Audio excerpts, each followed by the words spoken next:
government's expert reviewed that, but that our expert came up with. The state trial is next, and El Paso District Attorney Bill Hicks says he will be seeking the death penalty. We are prepared to proceed with prosecution on the case. Chris Fox for CBS News, Austin. Brutal body cam footage is now under review at the LA County Sheriff's Department for use of force. Get down on the ground. Get on the ground. It's already on YouTube. Stop. Live. I don't give a stop. It shows a deputy threatening the woman after slamming her to the ground for recording her husband's rough arrest.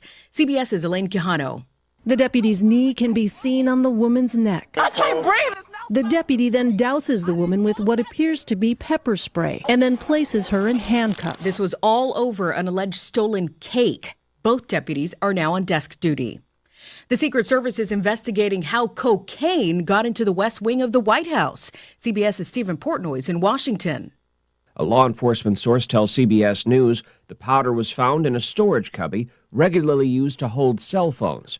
The discovery led to an evacuation for a time before the preliminary positive test for cocaine. Sources say the Secret Service will lead a full review of the matter. The U.S. citizenship test is being updated for the first time in 15 years, and it's causing concern for immigrants and advocates who worry the changes will hurt people who don't speak English well or at all. Former President Trump's administration made it longer and harder back in 2020, but President Biden changed it back when he took office. The new version is expected late next year.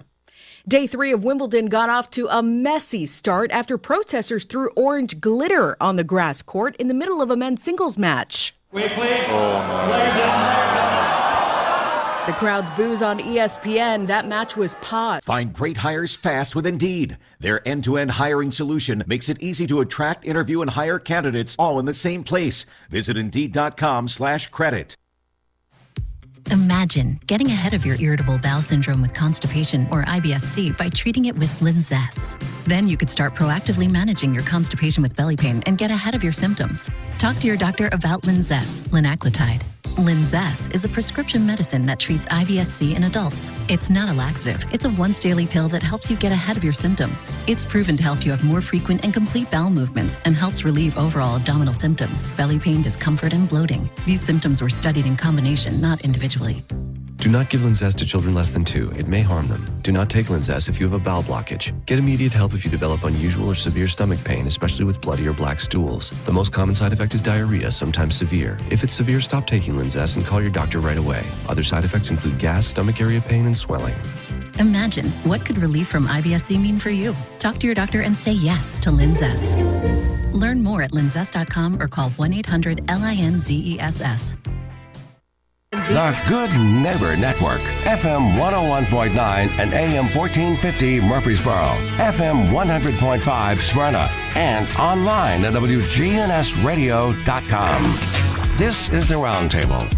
A look at the news, views, politics, and people that are shaping Rutherford County. Good morning. It's a Wednesday. Doesn't feel like Wednesday, feels like Monday today after a long holiday weekend. Some of you are lucky enough to get a 4-day weekend, and you know the smart ones who have manipulated their vacation time this week. If your company gave you Monday as a holiday and Tuesday as a holiday, you have a chance to take 3 vacation days and pull off 10 days away from the office, or 9 days away from the office. And I know Scott Walker is very he's such a benefactor. He lets the employees here do it that way, so that's always good. Fireworks last night in Murfreesboro went off on time. The ones in Nashville were about 30 minutes late due to a thunderstorm that went through, and I think everybody handled that really well. The fireworks show, I watched it on Channel 5 last night, and wow, was it spectacular. And the coverage by Channel 5 was just terrific as well. And over 250,000 people, they said, were downtown in Nashville last night. So a few folks who are a little bit bleary-eyed today. So anyway, we're going to get to it today. Happy to have Tim Gianni on with me, award-winning author and longtime journalist in the Nashville, Middle Tennessee area. And Tim is joining us from his palatial estate in Nashville. Tim, how are you this morning? I'm doing well, Chip. How are you? It's really an honor to be on the air with you. You are a Middle Tennessee legend. Oh, I don't know about that. Well, flattery will get you everywhere. So, but what I mean, I was looking. You and I have so many common friends who've been in the newspaper and radio and television business over the years, and it seems like while we've not necessarily spent a ton of time together, we kind of know each other by the folks that we have associated ourselves with over the years. Well, that's very true. You and I are kind of stalwarts of Middle Tennessee journalism and broadcasting and media. And I've been doing this journalism stuff in Middle Tennessee for 49 years. So I don't know about you. You've probably been close to that. Not as old as me. Yeah, I just turned 60 in March. Matter of fact, I was in college at Middle with one of your good friends, Beverly Keel, who's now the dean of the College of Media and Entertainment, and we were talking about you the other day, and there's so many folks that we can talk about during this hour, but the one thing we'll get to here in the next little bit will be your new book, and folks can look it up, Pilgrims, Pickers, and Honky Tonk Heroes, Tim's personal time with Music City friends and legends in rock and roll and R&B and so much more. We'll get to some great stories here, but I think for folks who, folks might hear, Tim Chiani, I know that name. Well, probably when you got up and drank your coffee for many, many years and had the local newspaper out in front of you, you saw that byline. Kind of give the thumbnail of what brought you from the Midwest to Middle Tennessee. I think you got to Clarksville first, and then on to Nashville. Right. Yeah. In fact, I spent a long time, 14 years in Clarksville. I started out, of course, I grew up in the Midwest. My mom and dad, my dad's company, had relocated to Nashville when I was still in college, and I came down to Nashville and during a summer between junior and senior years. I liked it a lot. When I got out of school, I traveled around the country for a while, and I came back to this part of the country and ended up looking for journalism jobs. I was a journalism graduate at Iowa State University and looked for journalism jobs and ended up going to Clarksville to the Leaf Chronicle up there, where I was a sports writer and then pretty quickly sports editor. And that's really where I got my first real whiff of what's going on down at Middle Tennessee. I got cover Austin Peay. I covered Austin Peay State University, and that their rivalry was Middle back then in the OVC, and it was great to get to know Coach Earl and just all those folks that were down there back then, and so I've been around MTSU a lot during those years. Always looked forward to going down there. Then, in fact, covered a regional NCAA tournament, sub-regional, whatever you call it, the first round down there years and years ago. Magic Johnson played there, and I got to spend some time with Magic then. Anyway, beside that, I ended up as the associate editor in Clarksville. After I was sports there, I was associate editor for a number of years. Wrote a column there. I had been doing sports and then human interest column, and then I went to the Nashville Banner. I was there for 10 years. Again, I was state editor, night city editor, state editor, and an entertainment editor. But one of my responsibilities always was to write a column about people, places, and things in Nashville. And then when I went to the Tennessee, the Banner folded. Unfortunately, the Banner was a great paper. It folded, and that was the afternoon paper for people who aren't around here. It's been a long time ago, 25 years since it folded. I went to the Tennessee and hired me first on the copy desk because that was the job they had available. And I was entertainment editor there for most of my time at the Tennessee and ending up on the copy desk and Cops Beat at the end of my tenure. But probably 8 years there, I was the entertainment editor. And then in 2007, it was when the buyouts in journalism, the buyout bug, which still continues. I was the first round. They bought us out. Most of the senior staffers ended up getting bought out. And when you're 56 years old, it was hard to find full-time work. And so I started working as a freelancer, and I was Reuters correspondent and freelance writing for various publications since 2007. And that's really kind of my quick story. Yeah.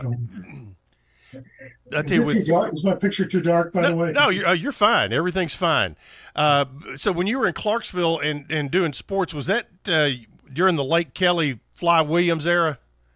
I got there when I got to Clarksville. The first day I went in for my interview, I was sitting in the front corridor or foyer of the Leaf Chronicle paper, waiting to be interviewed by the sports editor, who was Gene Washer, and the fellow sitting next to me was this guy, tall fella, skinny guy without many teeth, in a rabbit skin coat, and it was Fly, and that was the same day he signed his contract with the Spirits of St. Louis. So I did not cover him playing in college. I got to know him very well. He came back, and I did stories on Fly. When I was sports editor, I would write about whoever I was interested in. And Fly was an interesting guy, and of course he's in prison now, but he was an interesting guy. And I, way back when I needed to get a hold of him for his column, a Where Is Fly column, when I was sports editor, he was living in abandoned houses in New York, and I would have to call his mother, and that was where I would get a hold of Fly. She would get a hold of Fly and tell him to meet. We had a certain phone booth the next night, and I would call that phone booth, get a hold of him. Fly was a character. He was a great ball player. It's too bad that he didn't have the character to follow through and be. He almost made it. He was working in a fairly straight job in the parks in New York. He almost made it, but he didn't. And then he got, of course, he's in jail for heroin. Yeah. Now. Yeah. He was a colorful player, and actually, I really liked him. I mean, I'm sure I wouldn't have liked him in New York, but I liked him a lot. Yeah. There's been no bigger road draw than Fly Williams in the Ohio Valley Conference. No question about it over the time, meaning that whenever he went to other arenas, they had their biggest crowds of the year when Fly came in. But, one little side note, when he went to the Spirits of St. Louis, the radio broadcaster for the Spirits of St. Louis at that time was a young pup named Bob Costas, who I think he turned out okay. Fun. Yeah. You one of your books is When Newspapers Mattered is the name of it, and it's from what you talked about in your journalistic career and the buyouts that started happening, in particular with Gannett, and starting out at the Banner and then at the Tennessean. Were both papers better, in your opinion, when they were both in competition with each other than after Gannett bought out the Banner and shut it down? Yes, I think that the spirit of competition that was in all the newspapers back then was better for the consumer. It made the reporters and editors more aggressive to go for better stories. It's just real. We would be competing at the Banner. We were competing with the Tennessean, and we would try to beat them for a story, and it made the quality. Then they would try to beat us. It would make there was a lot more. It was a friendly battle. I had most of my best friends were at the Tennessean, but it was just we were trying to beat each other. The same thing has happened in recent years, even though the Banner's been gone. Of course, the Knoxville paper and the Chattanooga paper, everybody's been absorbed by Gannett now too, where we used to have sports writers. It particularly shows up in sports coverage. We used to have sports writers who competed for the big stories out of University of Tennessee, or Middle Tennessee, or wherever. They were competing for big stories, but now they feed each other. So you have the Knoxville writer who covers UT, who feeds Tennessee and the UT stories. I admire everybody who's still doing their job. I'm not putting them down at all. They're doing the best they can, but the papers themselves were much better then, and you can't go back, unfortunately. The economy and society dictated differently. But it was a lot, when there was competition in the media, it was a lot better than this. Let's hold hands and just cover it all together. That doesn't work as well. And it could cover, same true for legislative coverage and things like that too. You have the same writers covering it for everybody, so you're not getting as many stories uncovered or just or covered. Right. So it's a difference. You know, on the sports side, Mike Organ has got a special little place in heaven waiting on him because he's been there 38 years. He was the NASMA Tennessean Sports Writer of the Year, and if there's ever been a utility player, Mike Organ is the guy, because he has covered it all. And I'll tell you one thing that Mike has done. He's absorbed over time some of the obviously he can cover anything, whether it's from racing to golf to whatever, to college football to high schools. He's got all the connections, but he basically revived Joe Biddle's old notes column, a few years ago, which I love that, and just did things because he remembers when Bibb was still there, and when Woody and you guys and were all around, and when it was something special, and he's the guy that's had the flame to keep that going in the especially on the print side in Nashville. Well, Mike is invaluable. Yeah. Even before the staff was began being cut, of course, over the course of the last 16 years now. But Mike has always had his heart in local.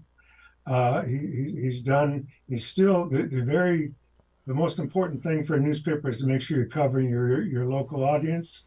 And Mike, while he can do anything, he always kept his heart in the local coverage. He's done what Biddle did, with make sure that you keep those local names in there. I think he's the best asset the sports department has there, and he deserved every honor. He's been covering the big stuff lately, but he's still, his heart is in local. And I've always I told him way back when, even when I was there, that he was one of the best assets they had, and then all those fellas left, and he is the guy. I look forward to reading Mike's stuff. Yeah, I do too. He's also an honorable, honest fellow, which is good. Yes, he absolutely is. One of the most valuable things somebody could have would be Mike Organ's Rolodex if you're a reporter in town, because he's got all the numbers in there as well. We're going to take a break in just a minute, but to kind of transition, and we'll get into your book, Pilgrims, Pickers, and Honky Tonk Heroes, which is available on Amazon as well as some other outlets around, including Parnassus Books in Nashville and some other spots Tim will tell us about in a minute. But when Gannett said, okay, here's the buyout, and you had to cobble together your career after that, what did you feel like was your best asset at that point? I still thought my best asset was my writing, and that I could sell myself on my writing. I also love people.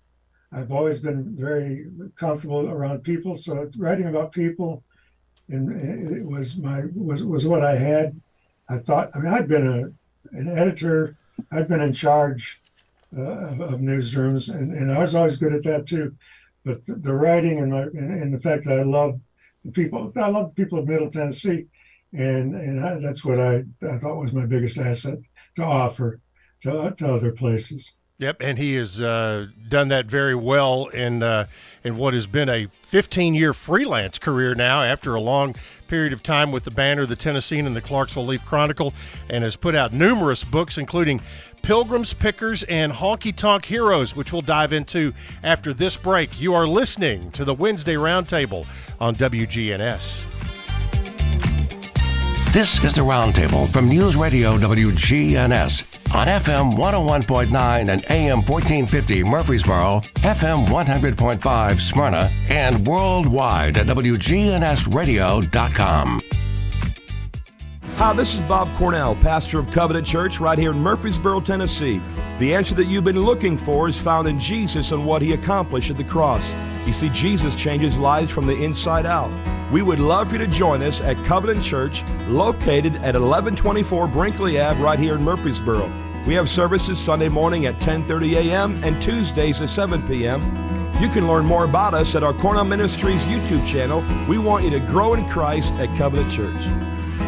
Guys, you may have noticed a lack of energy, motivation, and drive. Guess what? It could be low T. Schedule your complete health assessment at Low T Center, where they now offer the convenience of monitored self-inject at-home testosterone treatments for $155 a month cash pay or covered by most health insurance. If you don't live near a Low T Center, or you just need that convenience of at-home treatment, Low T Center makes it easy to get started on treatment. Only your first 2 visits are in person. Go to lowtcenter.com right now to book your appointment online. Low T Center, reinventing men's healthcare. Main Street Murfreesboro invites you to shop, eat, and experience downtown this weekend. Friday night, July 7th, Entice will be performing at 6:30. Free and family-friendly music on the square. July 8th, the Murfreesboro Saturday Market. Over 75 vendors with fresh produce plus crafts. Special guest, the Wienermobile, will be downtown on Saturday for pictures. First 200 people from 10 to noon get a free hot dog. Special entertainment for kids. Visit downtown Murfreesboro this weekend. Del Walmsley and the Wealth Cycle. This is the wealth cycle that I've taught for 30 years. Buy one house, 10 houses, an apartment, 2 apartments, 8, 20, 500 units, 1,000 units, 2,000, 5,000 units. And as you keep putting the money and the profits back in, you become one of those rich people. And much quicker than you'd even believe. Learn Del's Wealth Cycle at GiveMeTotalFreedom.com. Use promo code 2023. Save 60%. Code 2023. GiveMeTotalFreedom.com. GiveMeTotalFreedom.com. We're at Adams Place talking with Walt. I'm enjoying it here. It's nice to get acquainted with a lot of people. There's a great social life at Adams Place. They provide lots of entertainment. I like to play cards, and there's quite a crowd here that plays cards. I enjoy Adams Place very much. Hi, this is Terry Deal at Adams Place. Call me for more information about Adams Place, located at 1927 Memorial Boulevard, across from Walmart.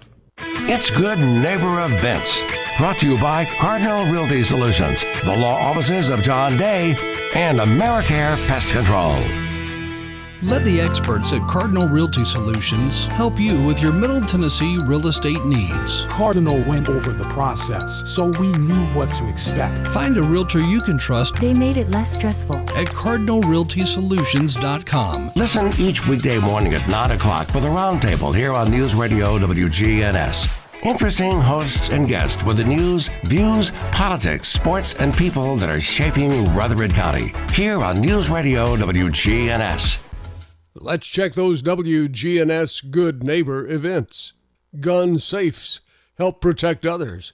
And if you're in Tennessee, you can save now through August 31st when you purchase a gun safe. The General Assembly has eliminated all sales tax on gun safes purchased in Tennessee now through August 31st.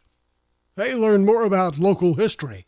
Head over to the one-room Ransom Schoolhouse, 9 until noon this Saturday morning. Members of the Rutherford County Historical Society will be there, and they're talking local history. You'll enjoy that, along with the free coffee and donuts.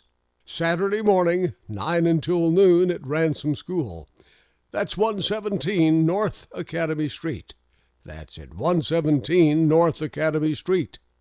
This reminder, there is a grief support group every Wednesday morning at 10 o'clock at the St. Clair Street Senior Center. It's absolutely free. The St. Clair Street Senior Center is at 325 St. Clair Street. That's every Wednesday morning at 10. From News Radio WGNS, those are Good Neighbor events. Taking care of veterans is a responsibility we take seriously. I guess you could say we understand veterans. After all, more than a third of us serving you are veterans ourselves. That's why more than 90,000 veterans in Middle Tennessee trust us with their health care. We're the Tennessee Valley Healthcare System, the VA. Call us today to find out what we can do for you. Call 615-873-7030. That's 615-873-7030. Attention all nurses. This message is for you. A hiring fair will be held in Murfreesboro at the VA Thursday, July 13th from 8 until 2. The VA is looking for registered nurses, licensed practical nurses, and nursing assistants interested in outpatient, specialty, and inpatient care. Hiring fair on the Alvin C. York Medical Center campus, hosted by the Tennessee Valley Healthcare System on Thursday, July 13th from 8 until 2. We'll see you at the York campus on the 13th in Murfreesboro. This is the Roundtable from News Radio WGNS on FM 101.9 and AM 1450 Murfreesboro, FM 100.5 Smyrna, and worldwide at WGNSradio.com. Welcome back to the Wednesday Roundtable. Chip Walters here with you. Tim Gianni is with us to talk about his book, Pilgrims, Pickers, and Honky Tonk Heroes, which obviously lends itself to the music world of Nashville. And I want to remind you, speaking of music, Friday night will be Friday Night Live on the Square. The band is Entice, free concert. Looks like we're going to have good weather, and Entice has played the Square before. And if you like good R&B and just some good old funk and dance music and party music, it's going to be a big time Friday night starting at 6:30 on the downtown Square. Tim, when you dove into writing books after being a short form grinded out newspaper guy, how big of a transition was that? It was actually quite a transition. It was I liked it. I was able to stretch a little bit more. I was my own editor for the most part. So I mean, it was I learned a lot about. So while I was doing this writing, well, this book was just full-time writing this book, but the other books I'd written before, I was still doing a lot of freelance work, and so they were still keeping me writing short and sweet. I did the Reuters News Service for about 10 years. That's a wire service, kind of like the AP. They was just doing the basic 6-inch stories. So that was the old-time journalism, and I did a lot of other publications during that period.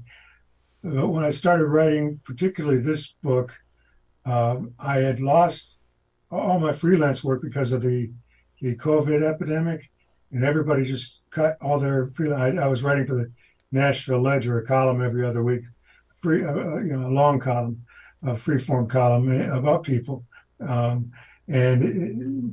all those people cut back the Reuters and Ledger and other publications, other arts and music publications cut back their staffs and their content. And so then I had no other writing to do.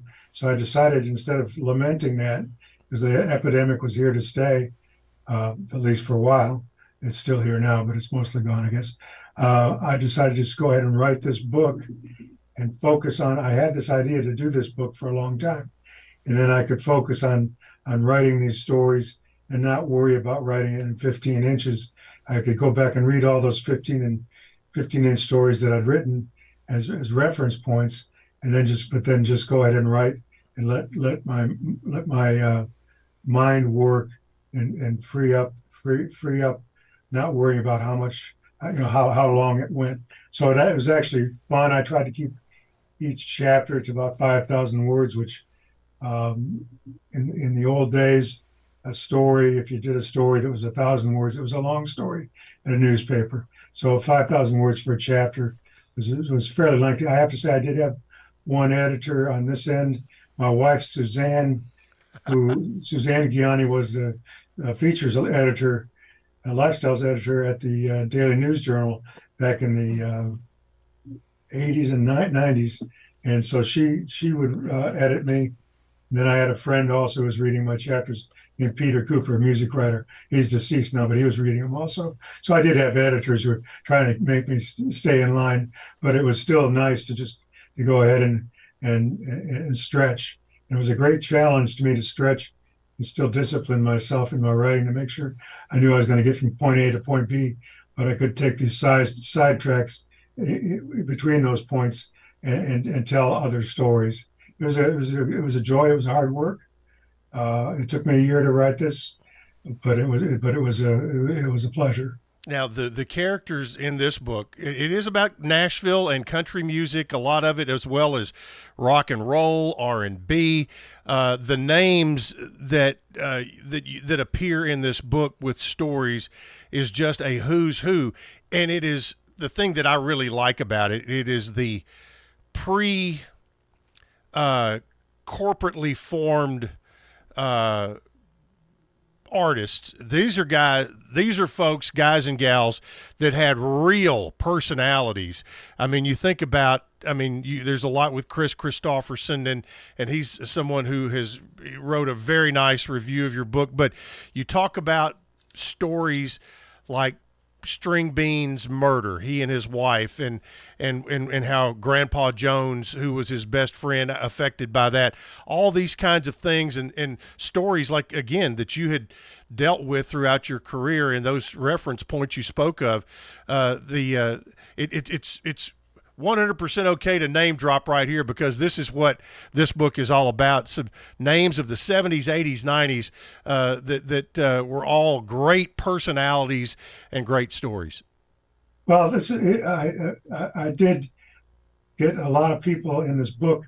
A lot of them came from when I was doing I was an entertainment editor at the Tennessean, and before that at the Banner for part of my term there. And I got to know these folks, some, but not sometimes as a writer, lots of times as an editor, but I was able to befriend them. And then even during the Ledger, when I was doing columns for them, I was making friends of these people. And it wasn't intentional to make friends. It's the fact I really liked these guys. And so I was able to take that, write about the friendships in this book. Now we have, of course, Bobby Bear and Grandpa Jones, Christopherson, Johnny Cash, of course, his wife June, Earl Scruggs, and his wife Louise was a very strong character. I love Louise. We have Uncle Josh Graves, who played for Flatt and Scruggs. He was their dobro player. Mac Wiseman, he was a dear friend of mine. He was a flat top guitar player. I used to work with his daughter, Maxine. Oh, really? Yeah. Yeah, he's a flat top guitar player for the Smoky Mountain Boys, then beyond Foggy Mountain Boys, rather, and then beyond that just played with different people. But these people were my friends, and that was what was nice about this. I didn't have to be objective. I could go ahead. I was not here to expose any faults with these people, but I was talking about our friendships, and some of them were closer than others. I've spent a lot of time interviewing Willie Nelson over the years, probably 10 times for the newspapers or magazines, but I still don't feel like I love Willie, but I don't think we're really friends. I don't think Willie has a lot of, he's a pretty guarded guy, but he's a really nice man. So that's okay. I wouldn't call him a friend. I'd call him an acquaintance. He was interesting in that once I got his, I did a few interviews with him, and I finally had his personal cell number. And sometimes when I was at the Tennessean, and I was under a lot of pressure for some reason or other, I needed to calm down, needed somebody mellow to talk to me, I would just dial Willie's cell number. Sometimes he would be there and answer. More often than not, it would just be his answering message, which is just, "This is Willie, et cetera. Hope you're doing okay," or whatever. And that was enough to calm me down. I would just dial and listen to what Willie had to say. And George Jones, I got to know him pretty well. There's a lot of everybody in here I knew well. I still, of course, most of them are deceased now. But I right up until like Mac Wiseman, and of course, like I said, he was with the Foggy Mountain Boys. I was with him all the way to the nursing home just a day or so before he died. I'm not bragging. I loved him so much that I just wanted to spend some time with him then. And a fellow named, talking about the Smoky Mountain Boys, which of course would be Roy Acuff, Bobby Hebb, who started out, he's a black gentleman, sang Sonny. His biggest hit was Sonny. Everybody, I won't sing it. Everybody knows the song Sonny. You can sing it, Chip, if you want to. That's okay. But Bobby, I did a story on him. He moved back to Nashville from the East Coast, and he started out as on stage with the with A-Cups out in the Smoky Mountain Boys with his outfit at the Grand Ole Opry. He ended up going off and finding his voice and his stardom elsewhere. But he came back here to retire, and I got to know him really well. And again, he died. Everybody here, excuse me, I got to take a sip. You're right ahead. My old Nashville Banner cup. Yep. But Bobby, I got to spend time. Bobby was pretty cool because I got to not only spend time with him, but he would sing. The last image I have of him is he would sing for me and one day at his house he just sang "Sunny," just me. He said, "I wish I could sing it's that song that goes Sunny do do do do do." I can't carry a tune, but he just hooked up his guitar and played that and sang that song just to me, and we were dear friends. We forever. Almost everybody in here, and they are gone. Bobby's gone. He had cancer, but they were my friends, and that's the most important thing here. I wasn't trying to expose anything about them. It was just it's about these people. It's not the books. The book. It's here it is. I guess it's yep. The book's not about me. I just happen to be able to be around these people and talk about their lives, but also I was there with a personal viewpoint, and that was the most rewarding part. It was just thinking about the times when I was writing, thinking about the times I had with these folks. Most of them are country artists. There are, like you said, the rock and roll artist Dwayne Eddy, who's still alive, lives in Franklin. People don't realize what Nashville and Clarksville meant to the career of Jimi Hendrix either. That's right. Yeah, that's an interesting story. Jimi Hendrix was in his story's in here, but mainly because his best friend Billy Cox is still a friend of mine. Billy was a bass player, and in the Army at Fort Campbell. They're both at Fort Campbell. He heard this really wild guitar player, and while playing at one of the post clubs, and while other people maybe thought Jimmy was a little bit around the bend, Billy really liked what he heard. They played around then Billy actually served his time. Jimmy was discharged. It wasn't a disciplinary thing. He was just discharged. But they lived in Clarksville and played the clubs around Clarksville. Then they gradually came to Nashville and lived on Jefferson Street. And Jimi Hendrix and Billy lived in a one-room apartment over a house at Louise's, I think, a house of beauty, some sort, over on Jefferson Street, and in Nashville, which used to be a very lively street. It used to be all nightclubs for mostly black people, R&B, rhythm and blues. And Jimmy and Billy cut their teeth there. Jimmy, in fact, is famous. In this book, there's a story of a famous guitar duel he had with a fellow named Johnny Jones. Johnny died 10 years ago or so. But Johnny was a friend also. But Jimmy and Johnny had a guitar duel one night at what is now the Elks Lodge on Jefferson Street. It's going to be a museum, I believe, eventually. But it was a nightclub then, and they had the famous guitar duel.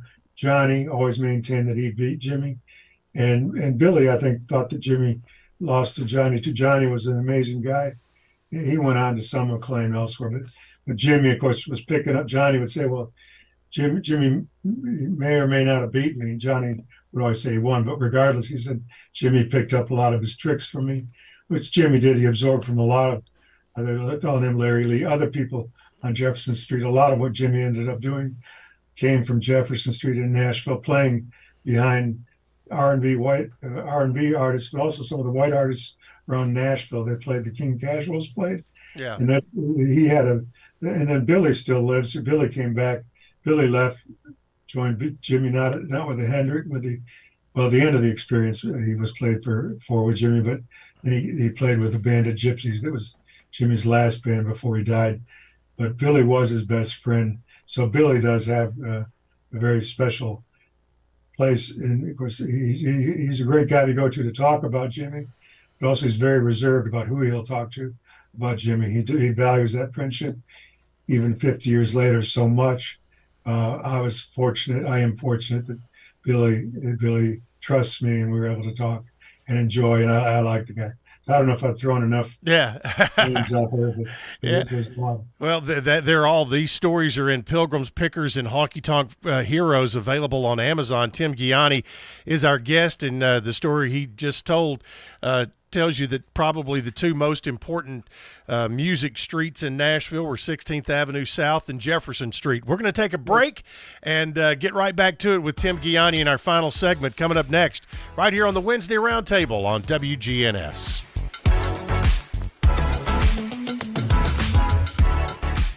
If you can dream it, Farrah Construction can turn it into reality. Shop local, Farrah Construction Company. I'm Ron Hall. Investing in property can be nerve-wracking. It does not have to be. Farrah Construction offers high-quality craftsmanship, quick response, and attention to detail. Our goal is to keep your expenses low while focusing on our attention on high-quality services. I'm Ron Hall. Shop local. Let our family business help you. Farrah Construction Company. This is Lisa Halliburton with Bell Jewelers. We invite you to stop by and see all the new items that we have in for upcoming anniversaries, birthdays, graduations, even retirement gifts. We can personalize your gift with special engravings. This is Lisa Halliburton inviting you to come join our family at Bell Jewelers, 821 Northwest Broad Street, across from Toots Restaurant. This is Dr. David Morris with Magnolia Medical Center. Do you suffer from peripheral neuropathy in your hands or feet, burning pain, balance problems, and decreased quality of life?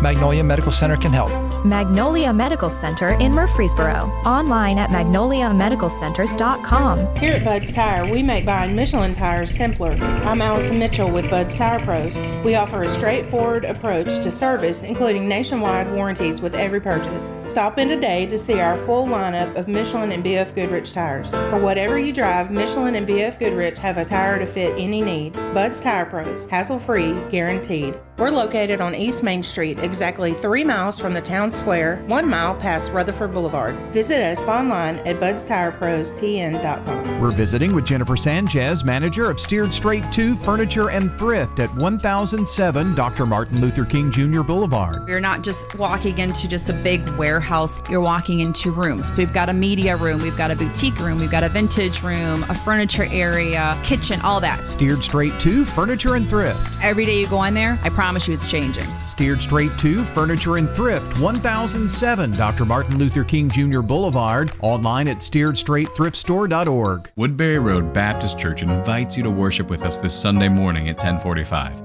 If you can't make it in person, listen to WGNS Sunday morning at 10:15. Find out more at woodburyroadbaptist.org. We look forward to worshiping with you this Sunday. Rising interest rates are making the news, but what if you need a new car to get to work? At Heritage South Community Credit Union, we help when others won't. And we could help you get a break from your interest rate when purchasing anything that rolls or floats. This includes newer used autos, boats, RVs, motorcycles, and more. But hurry, this limited time offer ends soon. You can learn more or apply online at heritagesouth.org. Terms and conditions apply.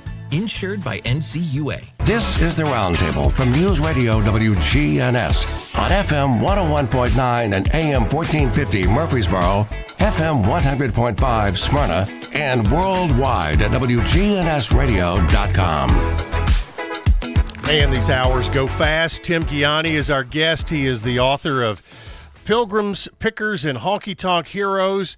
And then the subtitle goes on for a little while after that, and it talks about his career and folks he has met along the way, which I love those kind of compilation of stories. Now, this is most of the stories and folks who are in this were in a Nashville pre-bachelorette parties on Broadway, and this is when Lower Broad was not a place you would want to get caught dead at. after dark. And one of the stories, it's about Chris Christopherson and the song Sunday Morning Coming Down. And when I think of that song and the visuals that he puts out in that song, it reminds me of downtown Nashville in about 1974, 75, whenever that song came out. Is that where his inspiration for that song came from? Yes, he was thinking about on 16th and 17th Avenue South. There's a place called the Tally Ho Tavern where he worked. And he also worked as a janitor real close by at what's now a Sony building. It was Columbia. But yeah, he was just Sunday Morning Coming Down was coming out and leaving his apartment that was opened out onto an alley between 16th and 17th and wandering around that street. That's the Nashville. And in this book, of course, Chris is a friend of mine, and that was one of my goals when I moved to Nashville. I really wanted to meet Chris Christopherson because even as a college kid, I really liked his music. And so I've been fortunate he did become a friend of mine. But an undertone of this book is the change in Nashville. Most of these guys, of course, are gone. Most of the what I found good part of Nashville, not good's not right, but the flavor of Nashville, the real Nashville is gone now, and we watch it gradually diminish. I'm not saying anything. They're making a lot of money down there now, and a lot of tourists and the bachelorettes, and the city has changed completely, and everybody's moving here. I liked it better before, and that's when these guys were in their prime. They talk about it also. Most of these guys most of them are gone now, but they wouldn't have gone down to Lower Broadway now, which is not country music. It's just a big, I call it a country music Disney World. It's a whole different thing. And while I'm very happy for the guys who are down there making money, there's nothing wrong with making money. It's just not the Nashville I knew, that I fell in love with. Meeting guys like Chris and walking Music Row with Chris, which Music Row is nothing now, but I mean, there's still some studios there, but people have moved out now to mostly to Berry Hill. But Music Row has changed. Lower Broadway is unrecognizable. I liked the part that you were scared of. I like the edge. When I was 20 years old, and my parents moved down here, and I would end up going down to Lower Broadway a lot. It was a very kind of a rough place. I ended up meeting people like Bobby Bear, Michelle Silverstein, and I would go into the club, into Tootsie's. Back then, it only had 2 floors, and I would sit in the back and listen to Ernest Tubb and Lefty Frizzell and these guys talk about their music. They weren't talking to me; I was eavesdropping. But they would take breaks between their sets at the Opry, which then was permanently at the Ryman. Mm-hmm. They would just go across the alley to Tootsie's and drink beer between sets. And I enjoyed that. That Nashville I loved. This is still my home. I love Nashville, but I actually loved it better back then. But I'm old. I know it's not my city anymore. But that's okay. These people matter. I wanted people to know that was part of it. When I was calling all these came. I got to cut in real quick. I'm sorry to take this extra breath. But when I was doing my newspaper work, and I was calling people for news stories or even just for an obituary, I started out writing obituaries. I began collecting phone numbers. I would talk to Chet Atkins first. He gave me more phone numbers. I would get phone numbers of people that I would call for reactions on obituaries. And I was a news editor. I mean, I was an editor then, rather entertainment editor. And I would get those people. And then I decided to keep in contact with those people because they were dying out or they were fading away. The world of music was going by them. So I would call them regularly. All of these people in this book, I would call every one of them at least once every 3 weeks, maybe for only about 5 minutes, to let them know somebody still cared about them and that they mattered.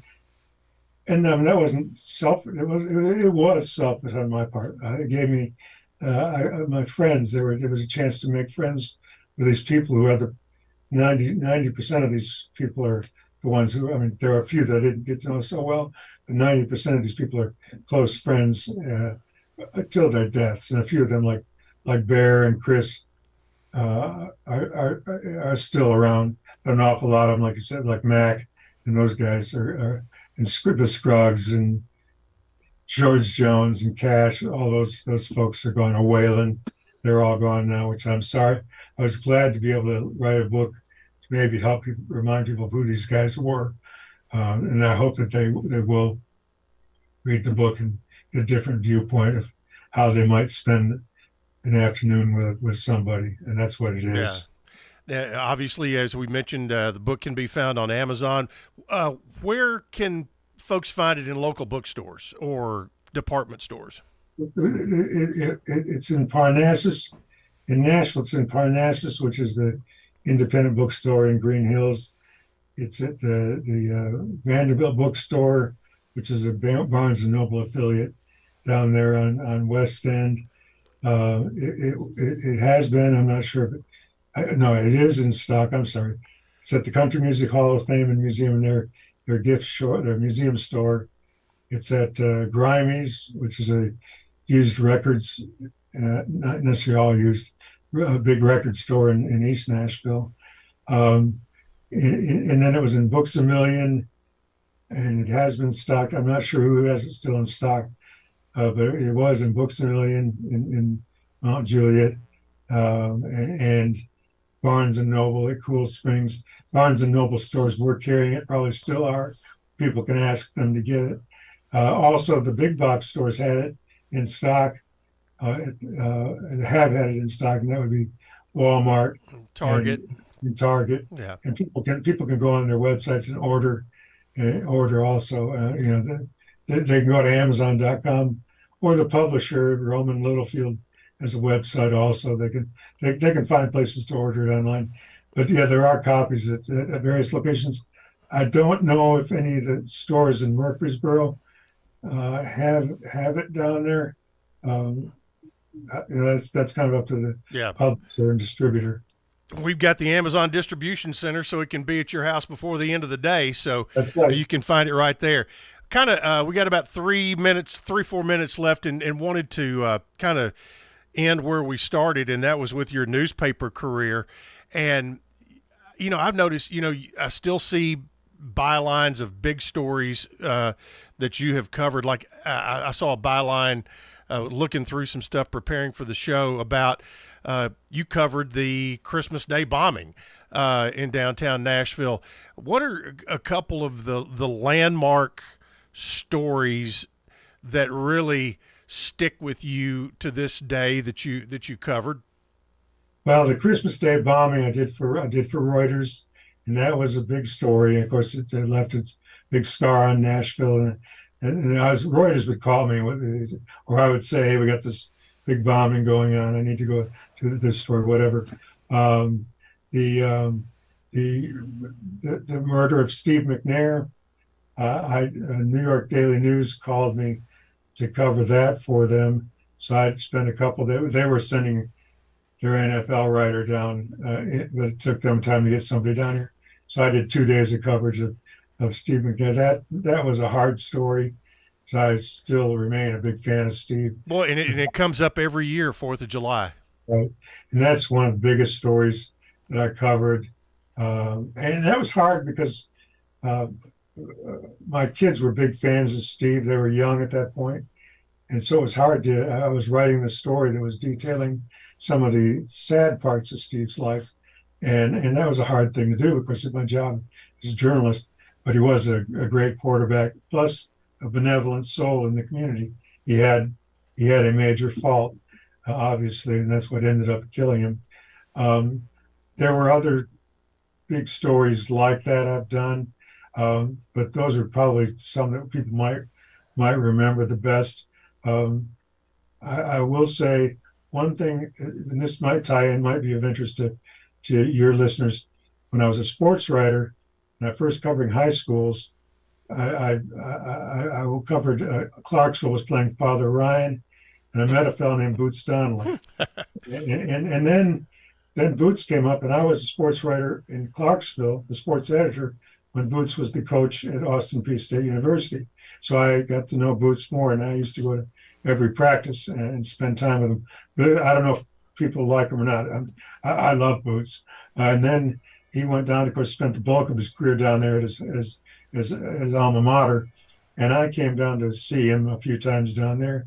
So, and in fact, when Boots needed somebody to write something to the actual nomination for him to get into the College Football Hall of Fame, he got me to write that for him. So that's just, I mean, that's not news. But that is part of my newspaper career, was becoming getting to know and becoming a friend of Boots, who I think people down there still love. Oh yeah. He's a wonderful guy. So that's I think that's probably I'm at a loss to think of any other big news stories that people would remember. Did you cover the Perry March murder, or did you cover that at all? That was a weird story. That was a weird story. I actually, one of my staffers, I was an editor at that point. Gotcha. Covered the Perry March story, but that was a weird story. That continues to be a strange story. But no, I didn't cover that story per se. But I did. You were probably in Clarksville during the Marsha Trimble. Right, I was in Clarksville during Marsha Trimble. Marsha Trimble, though, was a big story even up there. We did a lot of sidebar type material off that about safety, about how to make sure kids are safe. That was a story that rocked Middle Tennessee. People probably don't remember. There was a couple of stories very similar to Marsha up in Clarksville, and this would be long ago. But there's a girl named Kathy Jane Nishiyama, and she was a high school junior, and a football player at Austin Peay named Rodney Long, and they were both abducted by different people, murdered within the same window of time. And those became national stories just because they happened in this small southern town at the same time. And I actually covered those. Were deep coverage on those, and I got to know. In fact, I was Rodney's mother's good friend until she died a couple of years ago. So yeah, those are hard. It's hard to cover those stories. You get to know people and you like them, like I do. I'd let my guard down, and I like the people. And then you watch them go through such horrible times, and you have to be there for them, and then you have to cover them as a news person, and you have to bite your personal stuff. But then you're able to do something like this book, where it's about real people. But I was able to let my subjective. I didn't need to be objective. Let my subjective soul come on out in this book and talk about people and how much I liked them. So that was a great relief for me to let that part of me go. Yeah. Tim, this has been a fun hour, and we'll have to do this again because great stories. But if you want to read, if you're native of this area and remember lovingly what Nashville was like in the 70s and 80s, this is a book for you. If you're new to this area and want to see what you missed, Pilgrims, Pickers, and Honky Tonk Heroes is a great read. And again, it is available for sure at Amazon. Tim, thanks so much for coming on today. It's been a fun hour. It's been my pleasure, Chip. I really had a great time. I hope I didn't talk too much for you. I didn't want to freeze you out. That's why we have guests. That's what you're supposed to do. We'll talking to you. All right, we'll talk again soon. Tim Gianni has been our guest today on the Wednesday Roundtable. Brian Barrett is standing by next. Hope you all have a great rest of the week. And remember, today is Wednesday, not Monday, and you have a short week ahead. Have a good day, everybody.